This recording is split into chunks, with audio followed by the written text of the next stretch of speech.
Boa tarde. Fundos de pensão na mira. A Operação Lava Jato do Rio investiga um esquema de lavagem de dinheiro e pagamento de propina com verba do Postales e do Serpros. Lobistas e operadores políticos são presos. São Paulo, outra investigação atinge fraudes em fundos de 25 prefeituras. O STJ decide mandar para a primeira instância as investigações contra 5 ex-governadores. Entre eles, Geraldo Alckmin, do PSDB, que se licenciou do governo na semana passada. Tempestades provocam estragos e matam 2 crianças em cidades do norte e do nordeste. A polícia cumpre mais de 200 de mandados contra bandidos no Ceará. Um australiano condenado por pedofilia e foragido há 22 anos é descoberto por acaso no Rio de Janeiro. O presidente Donald Trump adota um tom mais ameno na crise com a Síria. E o governo britânico faz uma reunião de emergência para discutir um possível ataque ao regime de Bashar al-Assad. O Jornal Hoje está começando.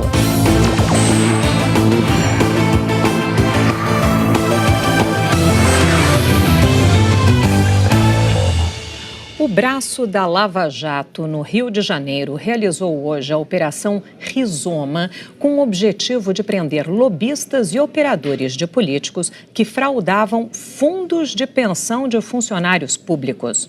O repórter Danilo Vieira está acompanhando tudo, está lá na Polícia Federal do Rio de Janeiro e tem mais informações para a gente. Boa tarde, Danilo. Boa tarde, Sandra. Olha, o que chama a atenção nessa operação é que pela primeira vez a Lava Jato do Rio investiga fundos de pensão. Até o momento foram 6 presos, segundo a polícia, 4 suspeitos já estão em contato para se entregar. A Operação Rizoma, que faz uma alusão a plantas que crescem embaixo do solo, ela investiga como uma quadrilha desviava dinheiro dos fundos de aposentadoria, levava o dinheiro para o exterior, lavava e depois distribuía propinas aqui no Brasil. A reportagem é do Arthur Guimarães, Leslie Leitão e Pedro Figueiredo. Foram 10 mandados de prisão preventiva, 8 só no Rio. Mas o principal alvo da operação de hoje estava em São Paulo. Arthur Pinheiro Machado chegou à sede da Polícia Federal no fim da manhã. Ele foi preso por suspeita de participar de um esquema de desvio de dinheiro e fraudes dos fundos de pensão dos Correios, o Postales e do Serpro, Serviço Federal de Processamento de Dados. O MPF descobriu o esquema a partir da delação de um desses doleiros, Alessandro Laber. Na ordem de prisão, o juiz Marcelo Bretas, da 7ª Vara Federal Criminal, estima que foram pelo menos 45 milhões de reais transferidos para o exterior. Um dos principais doleiros responsáveis por essa transferência é Eduardo Penn. Ele foi preso em casa, no Jardim Botânico, zona sul do Rio, onde os policiais federais encontraram 300 mil reais em espécie. Aqui nesse prédio, na Barra da Tijuca, zona oeste do Rio, a prisão foi de Marcelo Sereno. Ele não administrava fundos de pensão, mas os procuradores descobriram que exercia influência nas negociações entre os fundos e as empresas de Arthur Machado. Marcelo Sereno foi secretário de comunicação do PT e assessor especial do Ministério da Casa Civil no primeiro mandato do governo Lula, quando José Dirceu era o ministro. Em Brasília, os agentes estiveram na casa de Milton Lira, conhecido por suas ligações com políticos do MDB. Mas ele não estava. A casa está em reforma e um pintor que trabalha no local disse que os móveis estavam sendo retirados por um caminhão de mudança. Milton Lira participou do Conselho de Administração das empresas de Arthur Machado e é apontado como um dos beneficiários das propinas. Também foi preso no Rio Ricardo Siqueira Rodrigues. Ele é empresário e administrava investimentos que receberam dinheiro dos fundos de pensão. Tem várias pessoas interferindo na tomada de decisão de aporte de recursos do fundo de pensão e todas essas pessoas receberam dinheiro. Agora, não temos como vincular isso, se isso foi para o Partido dos Trabalhadores ou foi para o PMDB. As investigações da Operação Rizoma começaram em outubro do ano passado, a partir da delação premiada do doleiro Alessandro Laber. É o que a gente vai ver agora na reportagem de Arthur Guimarães, Leslie Leitão e Renata Capucci. O doleiro Alessandro Laber é ligado a Vinícius Claret, o Juca Bala, e a Cláudio Souza, o Tony, 2 doleiros que estão presos e são réus na Lava Jato do Rio por envolvimento no esquema de lavagem de dinheiro chefiado pelo ex-governador Sérgio Cabral, do MDB. Em depoimento, Laber revelou aos procuradores um sofisticado esquema de desvio e lavagem de dinheiro que seria comandado pelo engenheiro e empresário Arthur Pinheiro Machado. Arthur Machado tem um sistema de compra e venda de ações pela internet que chegou a ser chamado de Nova Bolsa de Valores Brasileira e é sócio de 38 empresas.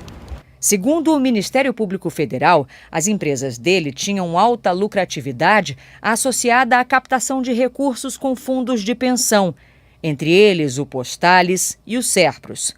Esses fundos de pensão investiam dinheiro nas empresas ligadas a Arthur Machado.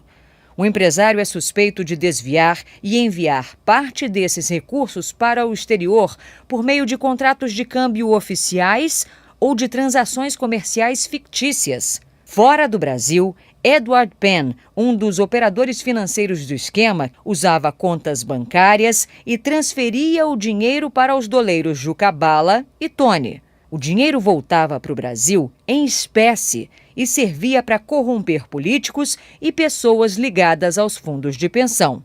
Dessa forma, Arthur Machado garantiria novos investimentos públicos para as empresas dele.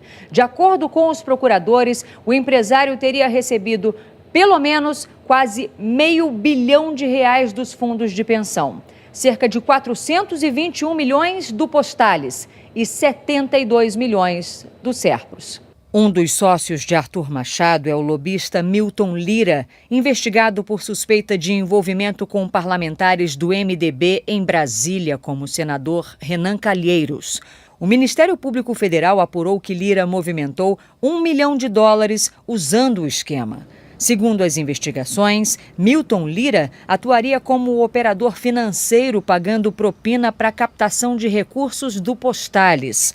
Outro que teria movimentado dinheiro é Marcelo Sereno. Segundo o delator Alessandro Laber, ele entregou a Sereno R$900 mil em dinheiro. Os investigadores suspeitam que Marcelo Sereno também influenciava as decisões sobre investimentos dos fundos de pensão. A defesa de Milton Lira disse por nota que ele já havia se colocado à disposição da Justiça do Distrito Federal, que apura o caso. Diz também que as atividades profissionais do empresário são lícitas, o que já foi comprovado em diversas oportunidades. A defesa de Arthur Pinheiro Machado e de Patrícia Iriarte disse também por nota refutar qualquer relação entre os empresários e atos ilícitos. Disse que os dois sempre agiram no mais absoluto respeito à legislação e que não compactuam com práticas ilegais. A defesa de Marcelo Sereno disse que ele nunca teve ingerência, influência ou voz de comando junto aos fundos de pensão e que vai entrar com pedido de habeas corpus. O Serpros, Serviço Federal de Processamento de Dados, informou que as apurações são sobre investimentos realizados pelo fundo no período de 2011 a 2015 e que a atual diretoria tem apoiado a adoção de melhores práticas de governança e integridade. Nós não conseguimos contato com os outros citados na operação. Milton Lira já foi citado em várias delações premiadas pela relação que tem com políticos do MDB do Senado e, em fevereiro, já tinha sido alvo de uma operação que também envolveu o Postales. A repórter Camila Bonfim tem mais informações sobre isso. Camila, boa tarde para você.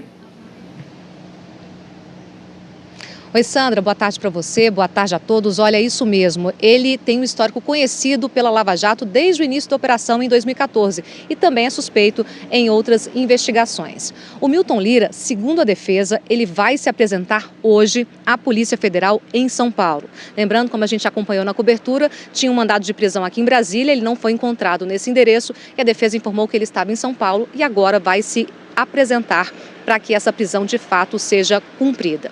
E a gente vai assistir agora os detalhes sobre o histórico do Milton Lira, as conexões deles com os senadores do MDB em esquemas dentro e fora do Postales. Vamos acompanhar na reportagem. As relações de Milton Lira com o Postales entraram no radar da Lava Jato em 2014. Um dos primeiros delatores da operação, Alberto Youssef, falou da influência do MDB no Postales e sobre as conexões de Milton Lira com o senador Renan Calheiros, do MDB. Renan não é investigado na operação de hoje, mas desde agosto do ano passado responde a inquérito no Supremo Tribunal Federal sobre um esquema de corrupção no Postales com a participação de Lira. Ao autorizar esse inquérito, o ministro Luiz Roberto Barroso, do Supremo, afirmou que investigações apontam que Milton Lira e Arthur Machado chegaram a captar 570 milhões do Postales em investimentos que, segundo o Ministério Público, nunca saíram do papel. Outro delator que citou Lira como operador do MDB foi o ex-senador Delcídio do Amaral. Na delação, ele ligou Lira a um esquema junto a Renan Calheiros, reforçando as declarações dadas por Alberto Youssef. Delcídio afirmou que Lira tinha influência no Postales e era um dos poucos interlocutores de Renan. Na Lava Jato, outra delação mirou as relações de Lira com o partido fora do Postales. Foi a de Nelson Mello, ex-diretor de Relações Institucionais da Hipermarcas, hoje Hiperafarma. Nelson Mello relatou pagamentos de 15 milhões a empresas supostamente de fachada, em nome de Milton Lira. Nelson Mello contou na delação que a Hipermarcas repassou 5 milhões para a campanha de Eunício Oliveira, do MDB, ao governo do Ceará em 2014, por meio de contratos fictícios. Eunício confirmou encontros com Milton Lira, mas nega ilegalidades. O presidente do Senado é investigado pelo Supremo a partir dessa delação, desde abril do ano passado. Já na delação de José de Carvalho Filho, da Odebrecht, a conexão de Milton Lira é com o senador Romero Jucá. Outro alvo da operação de hoje, Marcelo Borges Sereno, tem ligações com outra legenda, o Partido dos Trabalhadores. Marcelo Sereno já foi assessor especial da Casa Civil durante o governo Lula, na época que Dirceu era o ministro. Sereno já foi secretário de Desenvolvimento, Indústria e Petróleo da Prefeitura de Maricá, no Rio, durante a gestão de Washington Quaquá. A assessoria do senador Romero Jucá disse que desconhece o teor da delação e que o senador segue cobrando apurações céleres das investigações que envolvam seu nome. O presidente do Senado, Eunício Oliveira, negou que teve relações pessoais ou empresariais com os investigados e disse que as contas da campanha de 2014 foram aprovadas pela Justiça Eleitoral. A assessoria do senador Renan Calheiros, também do MDB, ainda não respondeu à nossa produção. Outra operação que investiga fraudes em fundos de pensão teve como alvos prefeituras de São Paulo e de cidades de outros 6 estados. A reportagem é de Bruno Tavares. A Operação Encilhamento investiga fraudes em fundos de pensão de 25 prefeituras e em 7 estados. No esquema fraudulento, os administradores criavam empresas de fachada e aplicavam o dinheiro dos trabalhadores. Só que essas empresas não tinham capital. E o trabalhador que esperava contar com esse dinheiro para uma aposentadoria ficava sem nada. Uma empresa que fica nesse prédio, na Avenida Paulista, em São Paulo, tem um capital social declarado de R$500 e emitiu 750 milhões em debêntures. Debêntures são uma espécie de nota promissória que empresas emitem para financiar seus projetos. O patrimônio dos institutos municipais de previdência no Brasil, patrimônio total, é de 253 bilhões de reais, dos quais estão aplicados em fundos de investimentos 140 bilhões. E a gente está detectando que a fraude está se tornando generalizada. A Maria Jocélia trabalhou a vida toda como professora em Paulínia, interior de São Paulo. Ontem recebeu uma carta dizendo que o Tribunal de Contas está apurando irregularidades no fundo de pensão. Por enquanto, ela continua recebendo, mas ficou preocupada. Isso me causa realmente uma preocupação, porque a gente depende porque nós somos aposentadas dentro da legalidade e a gente quer o nosso salário em ordem, né, em dia. O ex-prefeito de Uberlândia, Gilmar Machado, do PT, foi um dos presos. Segundo os investigadores, ele colocou amigos e assessores sem nenhuma experiência para gerenciar o fundo dos servidores públicos da cidade. Só num dos fundos, o prejuízo estimado chega a 18 milhões de reais. O empresário Arthur Mário Pinheiro Machado era alvo da Operação Lava Jato no Rio e também da Operação Encilhamento. Arthur Pinheiro Machado é presidente da empresa Ex-Nice Participações S.A., que, segundo as investigações, recebeu centenas de milhões de reais, mas não teria lastro para pagar os investidores. A Polícia Federal também prendeu Meire Posa, ex-contadora do doleiro Alberto Youssef, personagem central da Lava Jato. Ela trabalhava para uma das empresas investigadas e é suspeita de fazer remessas ilegais de dinheiro para o exterior e movimentar dinheiro dos fundos de pensão. A Polícia Federal pediu à Justiça o sequestro de todos os imóveis e todos os veículos em nome das pessoas e das empresas suspeitas de envolvimento nas fraudes.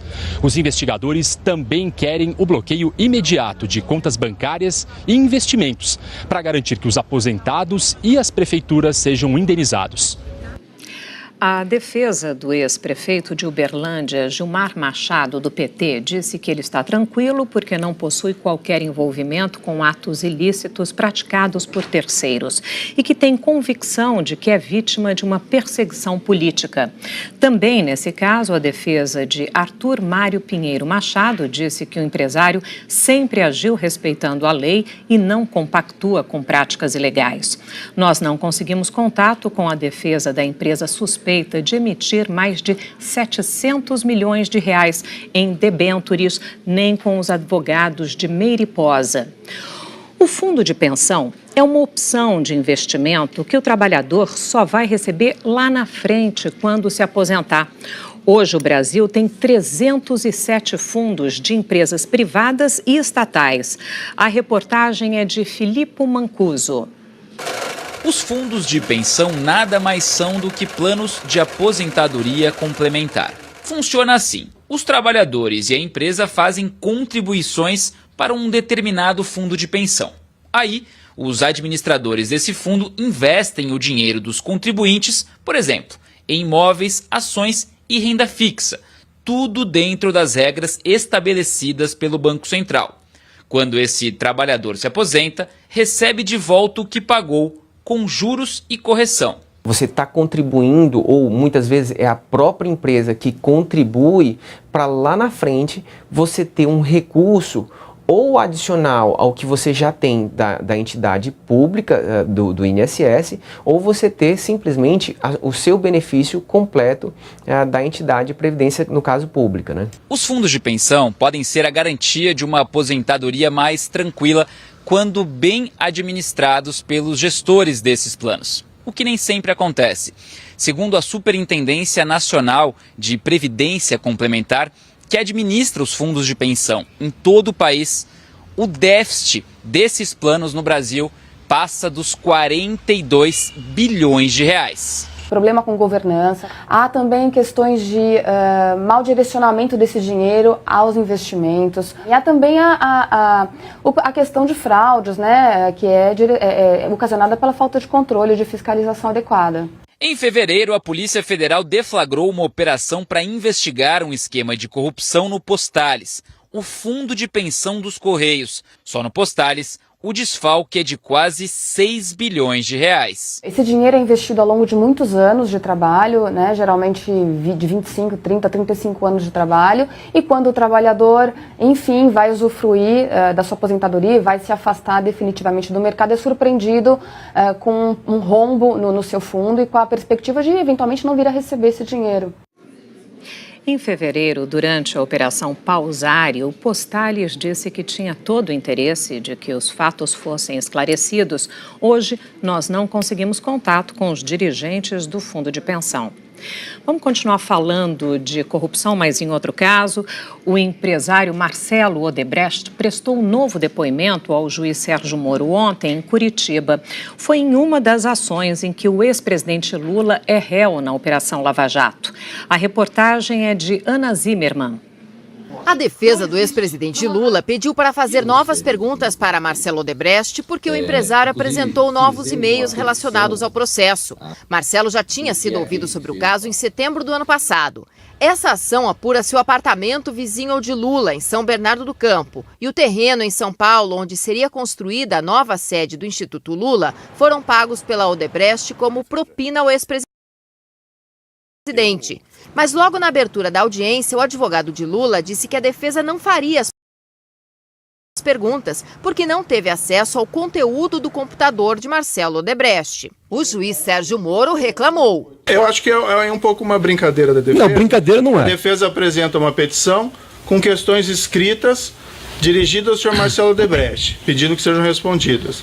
Agora a defesa vem e diz que não quer fazer as perguntas. A defesa não teve acesso ao material.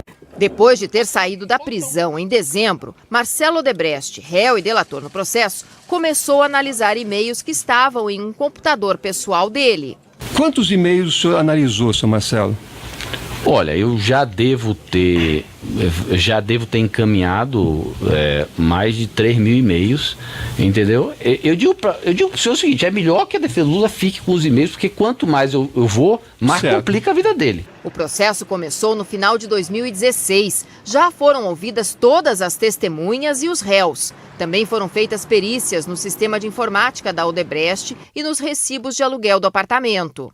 O juiz ainda deu prazo até o final do mês para que a defesa tenha acesso ao conteúdo das mensagens do computador pessoal de Marcelo Odebrecht. Depois, Moro pode abrir o prazo para a apresentação das alegações finais, o último passo antes da sentença, mas não há data para que uma decisão saia. Lula está preso desde sábado na Polícia Federal por causa da pena recebida no processo do Triplex em Guarujá. Ele ainda é réu em Curitiba em outra ação, a que envolve o sítio de Atibaia, no interior de São Paulo.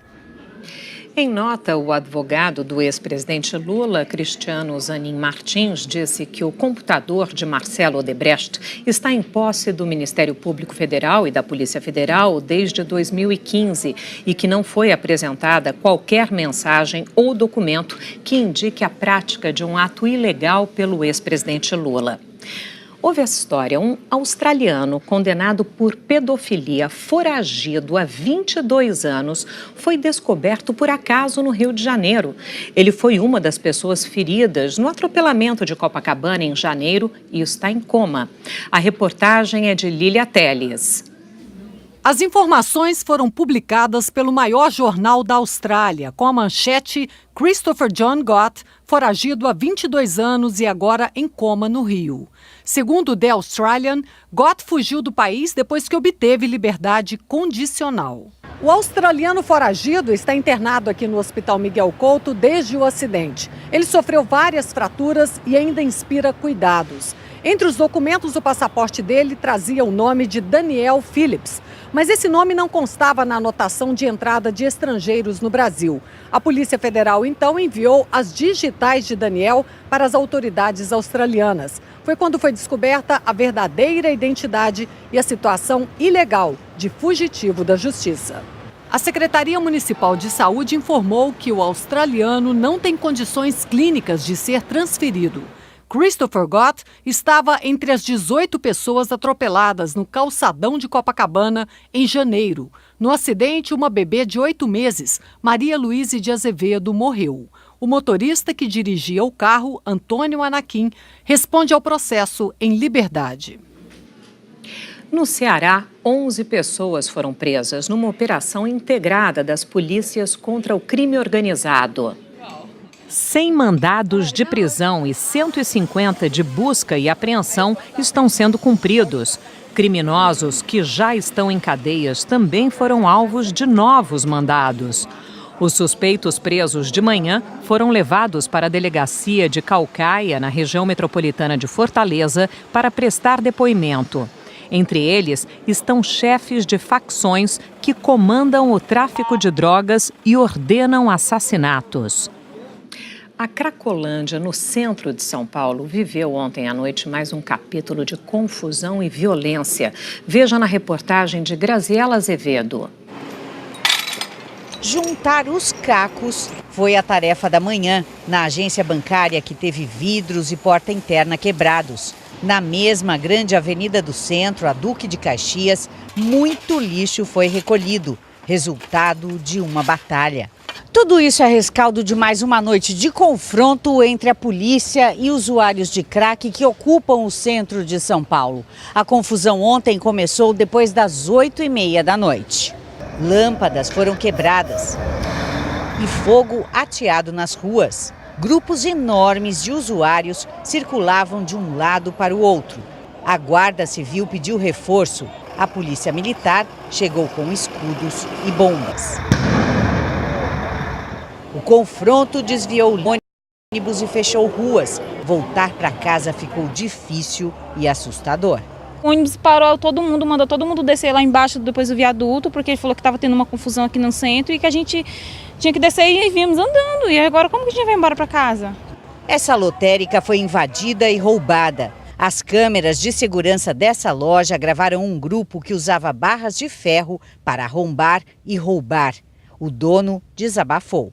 Quando é no período diurno, como nós estamos aqui, nós fechamos a porta, deixamos de trabalhar, mas ainda protegemos o nosso patrimônio.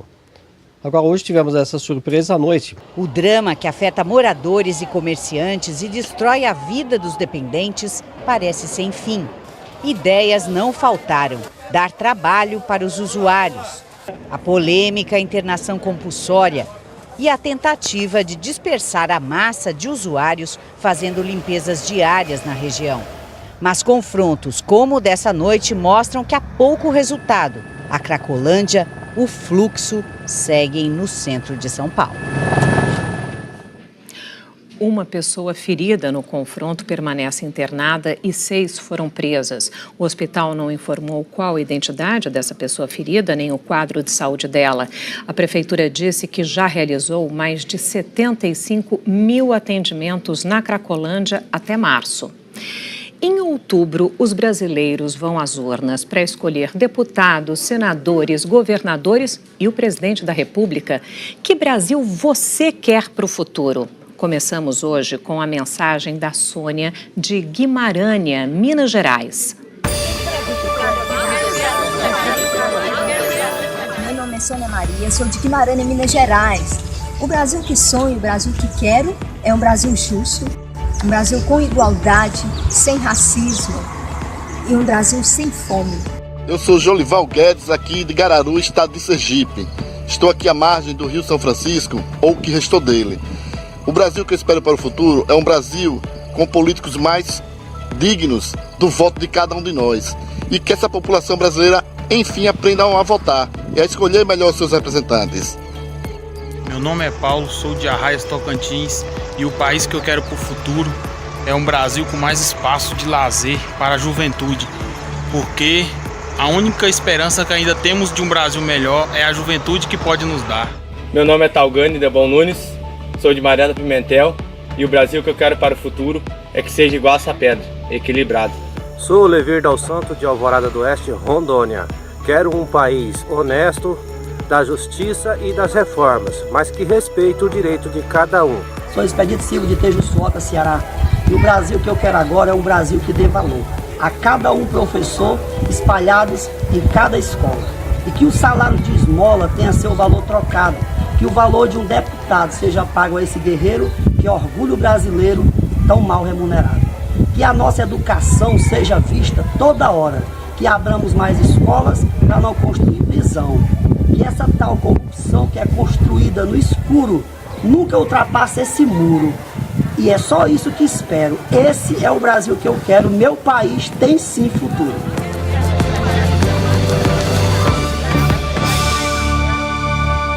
Oi, Expedito, eu compartilho da sua convicção. Sim, o nosso Brasil tem futuro. E você fez um belo poema, né? É preciso mais escola para ter menos prisão. E Talgani, adorei o exemplo do país equilibrado ali que você mostrou na pedra. Olha, eu quero ver a sua ideia. Não perde tempo não, grava, manda pra gente a sua mensagem. Todas as que já foram exibidas até agora estão no Globoplay, no nosso site, também no g1.com.br/Brasil que eu quero, tudo junto. 2 crianças morreram em Paragominas, no Pará, por causa da chuva que atingiu a cidade durante a madrugada. A prefeitura decretou o estado de calamidade. Vamos ver na reportagem de Neyara Pinheiro. Em Paragominas, no Pará, várias famílias foram retiradas de casa na madrugada de hoje após uma chuva forte. 40% do município está alagado. 2 crianças morreram por causa das enchentes, uma de 4 e outra de 9 anos. O pai do meu sobrinho, com muita coragem, ainda conseguiu tirar ainda os outros 5 filhos dele. Só que aí um pegou e escorregou do barranco. Ele desceu o barranco abaixo e foi que ele já veio chegar a óbito. No Piauí, 10 cidades estão em estado de emergência. Hoje pela manhã, o rio Parnaíba, que separa os estados do Piauí e Maranhão, transbordou na cidade de Miguel Alves, a 110 quilômetros de Teresina. Famílias estão sendo retiradas das áreas alagadas e levadas para um ginásio.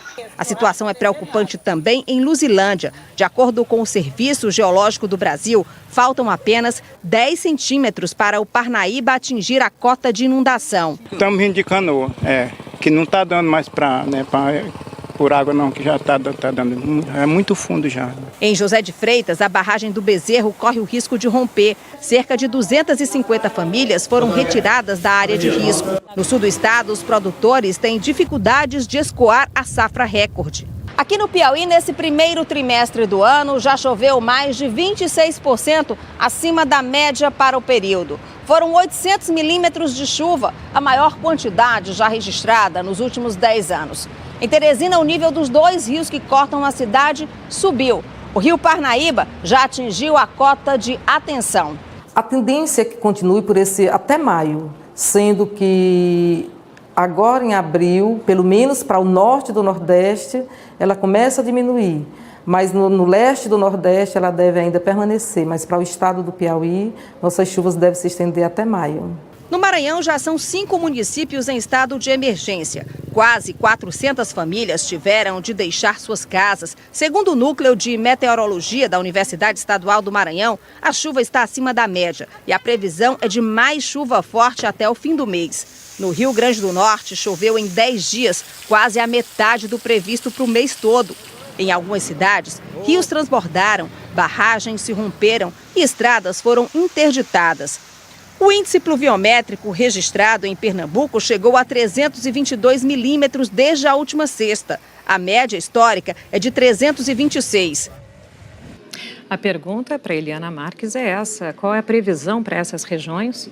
Sandra, boa tarde para você e para todos. A previsão é de mais chuva, inclusive nessas regiões aí que já foram castigadas pela chuva nos últimos dias. A gente vai ver aqui onde estão sendo esperados os maiores volumes de chuva hoje, nessas áreas em azul escuro, também em rosa, no norte e aqui no nordeste do Brasil. Destaque principalmente para São Luís, Recife, João Pessoa e Macapá.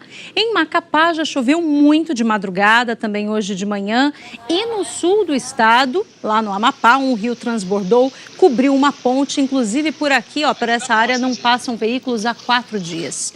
Em Rio Branco, amanheceu chuvoso também, a temperatura já caiu, está 5 graus mais baixa em relação a ontem nesse horário. E o Centro Nacional de Monitoramento e Alertas de Desastres Naturais manteve os avisos aí de risco de enchente e deslizamento de terra em todas essas áreas aqui e acrescentou hoje o litoral e o norte da Bahia.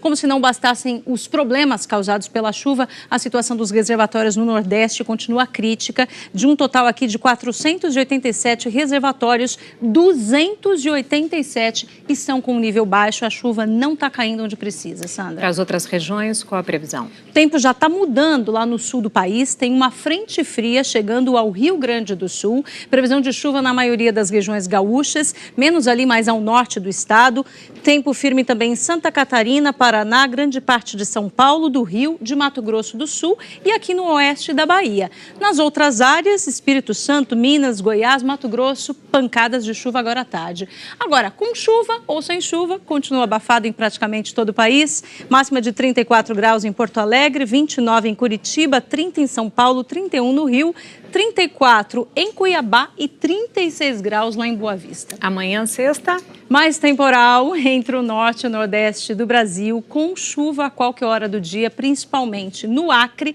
e também entre Amapá e Maranhão. Salvador, amanhã também pode ter grandes volumes de chuva. E no sul do país, sexta-feira com previsão de temporal. No sul de Santa Catarina até mais ou menos a região ali da Serra Gaúcha. Nas áreas em amarelo, aqui no Rio Grande do Sul, uma chuva menos intensa, mas que pode ser forte também. E vai esfriar na fronteira com a Argentina e Uruguai. Vejam, Uruguaiana hoje com máxima de 34 graus, amanhã cai para 22, Sandra, 12 graus a menos. Nossa, ok, então obrigada. Até amanhã.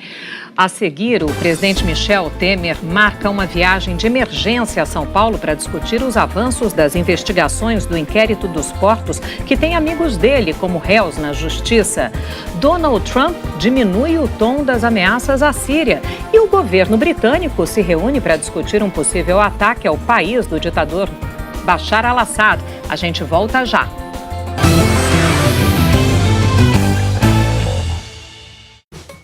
A Copa do Mundo da FIFA vem aí. E com ela, uma edição especial do HB20. Equipada com TV digital de 7 polegadas e exclusivo interior personalizado. Aproveite e participe da promoção Hyundai Juntos na Copa.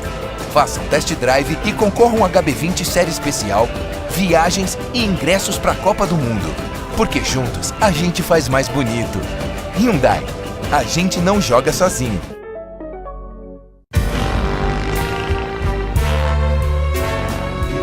Tem momentos que a gente tem mais de um caminho para seguir. E não dá para ficar parado.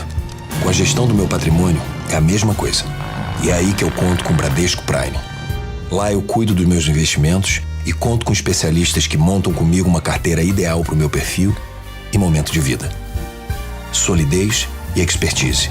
É isso que o meu caminho pede agora. E o seu? Bradesco Prime. O seu caminho é Prime. Também tô ansiosa para te conhecer. Tchau. Tchau. Música. Garfos de fora para dentro, do menor para o maior.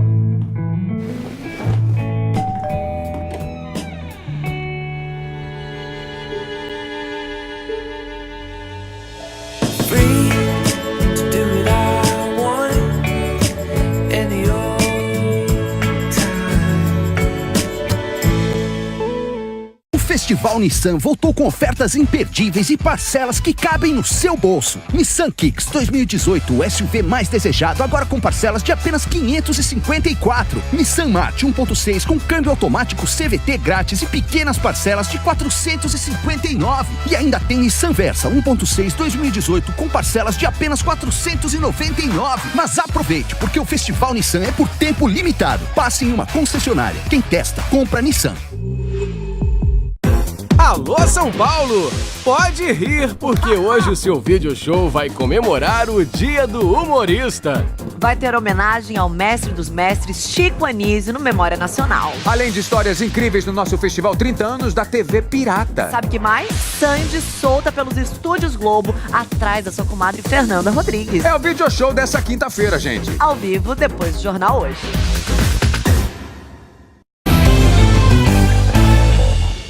O presidente americano Donald Trump adotou hoje um tom mais ameno na crise com a Síria. Vamos a Nova York ao vivo falar com o nosso correspondente por lá, Felipe Santana, que está ali na ONU. Felipe, Trump recuou um pouco. Isso, Sandra. Boa tarde para você e a todos. A gente vem acompanhando aqui no JK que desde segunda-feira Donald Trump vem fazendo ameaças. Primeiro, ele disse que a resposta viria em 24 ou 48 horas e que seria forte. Depois, ele deu um recado para a Rússia, disse que mandaria mísseis inteligentes que seriam impossíveis de serem interceptados. Aí hoje, ele voltou um pouco atrás, ele foi um pouco mais ameno. Ele postou o seguinte: nunca disse quando um ataque à Síria aconteceria. Pode ser em breve ou não tão cedo. De qualquer forma, os Estados Unidos, sob a minha administração, fizeram um ótimo trabalho ao livrar a região do Estado Islâmico. Onde está o nosso obrigado, América? O presidente Donald Trump culpa o governo de Bashar al-Assad e os aliados Rússia e Irã pelo ataque químico na cidade de Duma no sábado. Do outro lado, esses países dizem que o ataque é inventado pelo grupo terrorista Exército do Islã. Nesse momento, aqui na ONU, ocorre uma reunião que já estava marcada antes, mas é exatamente sobre o uso de armas químicas. Vários países pedem que sejam mais rigorosas as punições contra governos que usarem efetivamente as armas químicas. O Reino Unido, inclusive, já pediu uma nova reunião para a semana que vem, depois da inspeção, que deve começar hoje, feita por um organismo internacional que vai averiguar se houve ou não esse ataque químico e se ele foi feito por um órgão governamental. Agora, hoje, mais cedo, a porta-voz do Ministério das Relações Exteriores da Rússia alertou os Estados Unidos e seus aliados em relação às ameaças que estão sendo feitas.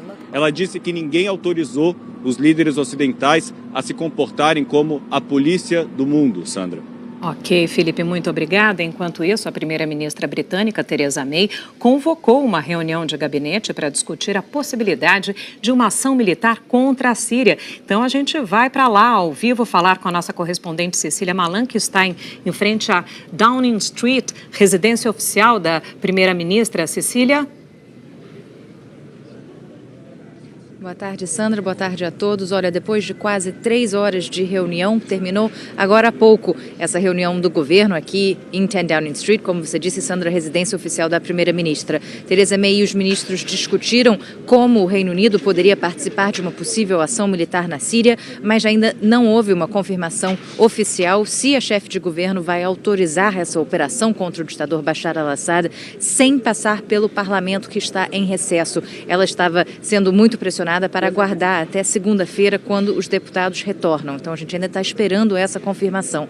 Enquanto isso, aliados europeus também se posicionaram. O mundo está caótico e há situações inaceitáveis, disse o presidente francês. Emmanuel Macron revelou que tem provas de que o governo sírio está por trás do ataque e disse que a operação militar seria para impedir que o regime voltasse a usar armas químicas. Já a primeira-ministra alemã, Angela Merkel, disse que apoia, claro, qualquer esforço para banir armas químicas, mas que a Alemanha não vai participar de um eventual ataque militar contra o regime sírio. E agora há pouco a Itália também se pronunciou e disse que vai adotar a mesma posição da Alemanha. Vamos seguir acompanhando, Sandra. Europa se mobilizando. Muito obrigada, Cecília. De volta ao Brasil, o presidente Michel Temer marcou uma viagem de emergência aqui para São Paulo para discutir os avanços das investigações do inquérito dos portos em que 2 amigos dele são réus. Então a gente vai falar com a Andréia Sadi. Assunto para você, Andréia. Boa tarde.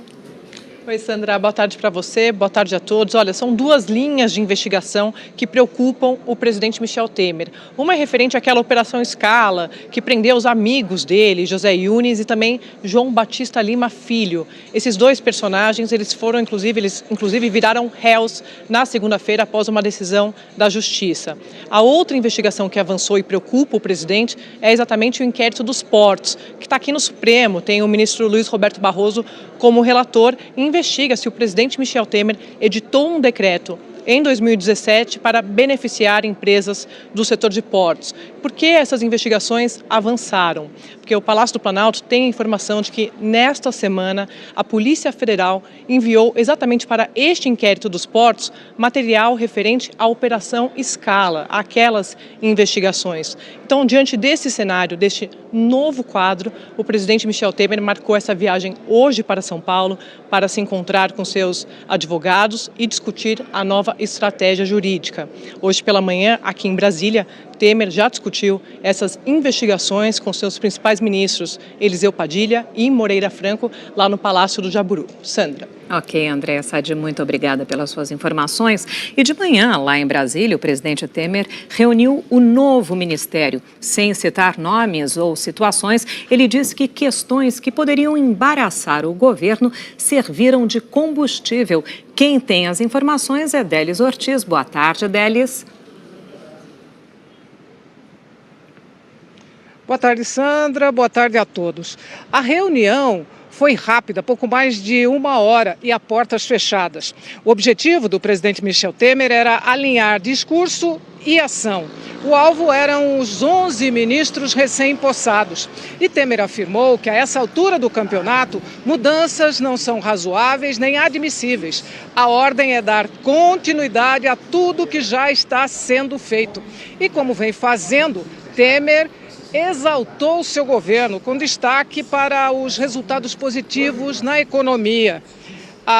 O discurso de abertura da reunião durou 40 minutos e esse sim foi transmitido ao vivo. Temer voltou a dizer que seu governo não será abalado por críticas. Não vamos nos incomodar com críticas. Não vamos nos incomodar com aqueles que querem dizer, não pode, etc., isto, aquilo. Nós vamos em frente. Enquanto as pessoas protestam, a caravana aqui do governo vai trabalhando. A seguir, o STF retoma hoje o julgamento do pedido de liberdade do ex-ministro Antônio Palocci. E o STJ decide mandar para a primeira instância as investigações contra 5 ex-governadores. A gente volta já.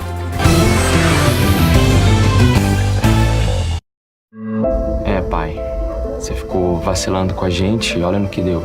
Você tá aí, a mãe na cadeia, tá puxado, pai, tá muito puxado. Érico, Você tem que pensar que pelo menos eles não descobriram a parada dos dólares que a gente passou a mão, tá? Ainda, né? Boa noite. Boa noite. Tudo bem? O Érico está? Eu tenho um assunto muito sério para tratar com ele. Hoje, Malhação Vidas Brasileiras. Algumas pessoas vão sempre apontar o dedo pra gente que vive do campo. Mas nós vamos nos levantar ainda mais cedo para cuidar do rebanho, do futuro da fazenda e até do futuro de quem aponta o dedo. Porque sabemos que se pararmos, esse país também para. É hora de valorizar quem carrega o país nas costas. Nova Chevrolet S10. Chevrolet, find new roads. Aposentado, pensionista, servidor público e funcionário de empresa privada. A Crefisa tem dinheiro para você em até 24 horas. A garantia de ter dinheiro na mão sempre. Simplifica, vem pra Crefisa.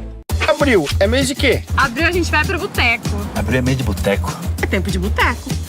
É tempo de boteco. Vem aí o Comida de Boteco 2018. Oferecimento: Perdigão. Churrasco gostoso é com Na Brasa Perdigão.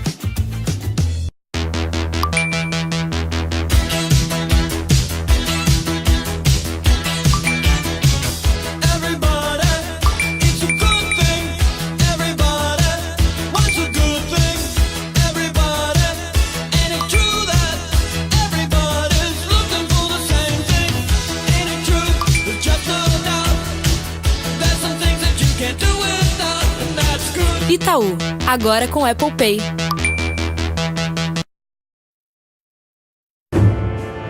Afonso tentou tomar o poder das mãos de Rodolfo, mas o plano falhou. Eu ofereço uma recompensa de 50 moedas de ouro para aquele que o trouxer até mim. Ele e Amália estão sendo perseguidos pelo exército de Montemor. Lá estão eles! Vamos!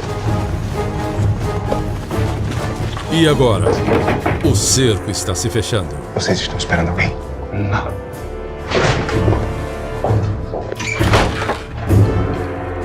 Virgílio. Hoje, Deus salve o rei. A Procuradoria-Geral da República pediu que o Superior Tribunal de Justiça envie para a primeira instância as investigações que envolvem 5 ex-governadores, que acabaram de renunciar para se candidatar nas eleições de outubro. Sem o cargo, eles perderam o foro privilegiado. Quem traz as informações para a gente é Flávia Alvarenga, lá de Brasília também. Flávia, boa tarde.